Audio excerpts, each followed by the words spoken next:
قرآن اس زمانے میں نازل ہوا ہے جب علم کا وجود زیادہ نہیں تھا لوگوں کے پاس، اتنا کہ کوئی اکا دکا لکھنا جانتا تھا. اور کس پر نازل ہوا یہ بھی آپ کے ذہن میں ہونا چاہیے. دو چیزیں دماغ میں رکھیں، اس کے بعد پھر میں قرآن کی آیتیں پڑھتا ہوں. ایک ماحول ایسا ہے، سائنس کا وجود نہیں، علم کا وجود نہیں، علم نام کی چیز ہی نہیں تھی لوگوں کے پاس. اور جس پر نازل ہوا وہ ایسا رسول ہے جو کسی کا شاگرد بھی نہیں، کوئی استاد نہیں، محمد الرسول اللہ صلی اللہ تعالی علیہ وسلم. ان پر قرآن نازل ہوا، ایسے ماحول میں نازل ہوا جب کوئی علم جاننے والا نہیں تھا. اور جس پر نازل ہوا وہ کسی یونیورسٹی سے پڑھا، کسی کالج سے پڑھا، کسی مدرسے سے پڑھا ہوا رسول نہیں. اس رسول کا معلم اور استاد صرف خالق کائنات ہے. جبرائیل علیہ الصلوۃ والتسلیم کا بھی صرف اتنا کام رہا ہے، جو رب نے حکم دیا اتنا ہی پہنچا دیا. بلکہ بہت ساری قرآن کی باتیں ایسی ہیں جو جبرائیل پہنچا تو گئے لیکن اس کا علم انہیں بھی نہیں دیا گیا، انہیں بھی نہیں دیا گیا. اب یہ دو باتیں کسی کو بھی چیلنج کر کے بتا دینا، تاریخ کی سچائیاں اس بات کا انکار نہیں کر سکتی. اپنے تو اپنے، غیروں نے بھی حضور کی تاریخ لکھی ہے اور سبوں نے اقرار کیا ہے کہ محمد صلی اللہ علیہ وسلم ایک ایسے پروفٹ ہیں جو پوری زندگی بھر کسی استاد کے پاس گئے نہیں، کسی استاد کے پاس گئے نہیں. اور یہ بھی حکمت ہے میرے مولا کی، اسی لیے ہم اس رسول کو النبی الامی کہتے ہیں. امی کا مطلب کچھ بیوقوف لوگ آج کے زمانے کے جو بدعقیدہ ہیں وہ ان پڑھ کرتے ہیں. رسول ان پڑھ تھے، معاذ اللہ. بیوقوفوں تمہیں معلوم نہیں، امی کا مطلب ہوتا ہے کسی سے پڑھا ہوا نہیں. ان پڑھ میں اور کسی سے نہ پڑھا ہوا ہونے میں بہت بڑا فرق ہے. یہ دو باتیں ذہن میں رکھو.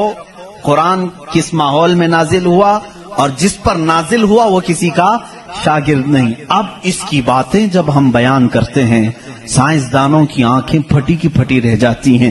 وہ قرآن بیان کر رہا ہے ان فی خلق السماوات والارض لآیات لأولی الالباب، بے شک یہ زمین کی پیدائش میں، آسمانوں کی پیدائش میں بڑی میری نشانیاں ہیں. اللہ فرما رہا ہے رات کو ہم زائل کرتے ہیں، اسی سے دن نکالتے ہیں. قرآن یہ کہہ رہا ہے وجعلنا من السماء، آسمان سے اللہ تبارک و تعالیٰ نے وجعلنا السماء سقفا محفوظا، قرآن کہتا ہے ہم نے آسمان کو ایک محفوظ چھت بنایا ہے. قرآن یہ کہہ رہا ہے آسمان اور زمین ملے ہوئے تھے، ہم نے دونوں کو پھاڑ کر کے الگ کر دیا اور دونوں کے منہ کھول دیا. یہ قرآن اس زمانے میں کہہ رہا ہے. علم فلکیات جس کو آسٹرونومی کہتے ہیں، علم ارضیات جس کو جیو فزک کہا جاتا ہے، زمین کے معاملات، آسمان کے معاملات جاننے والا اس زمانے میں کوئی نہیں. اس وقت قرآن کہہ رہا ہے آسمان و زمین ملے ہوئے تھے، ہم دونوں کو پھاڑ دیے، ہم نے ان دونوں کو پھاڑ دیا اور دونوں کے منہ کو کھول دیا.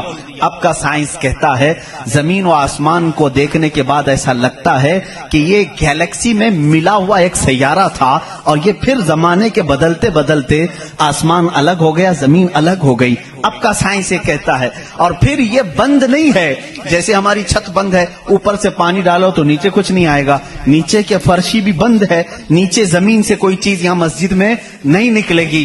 سائنس اب یہ کہہ رہا ہے آسمان میں جگہ جگہ سوراخ ہیں، منہ کھلا ہوا ہے، زمین میں بھی جگہ جگہ سوراخ ہیں، دکھنے والے نہیں، یہ کھلا ہوا ہے. اس کا مطلب میں بھی سمجھ نہیں پایا تھا، آسمان کھلا ہوا ہے، زمین کھلا ہوا، منہ کھلا ہوا ہے، کیا مطلب؟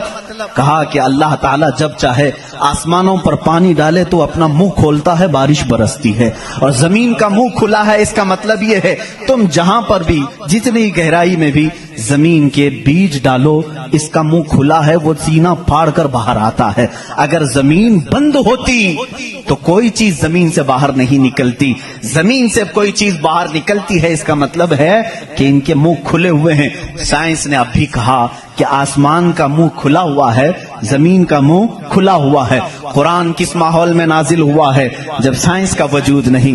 ہاں اگر تم یہ کہتے شاید محمد صلی اللہ تعالی علیہ وسلم بہت بڑے کسی سائنسدان کے شاگرد ہوں گے تو تمہارے تاریخ لکھنے والے ہی تمہارے چہرے پر زناٹے دار تھپڑ ماریں گے، اس لیے کہ وہ رسول اپنی 63 سالہ زندگی میں کبھی کسی کے شاگرد نہیں ہوئے، حتیٰ کہ سید الملائکہ کے بھی وہ شاگرد نہیں ہوئے۔ قرآن یہی کہہ رہا ہے، زمین کی پیدائش میں، آسمان کی پیدائش میں میری نشانیاں ہیں۔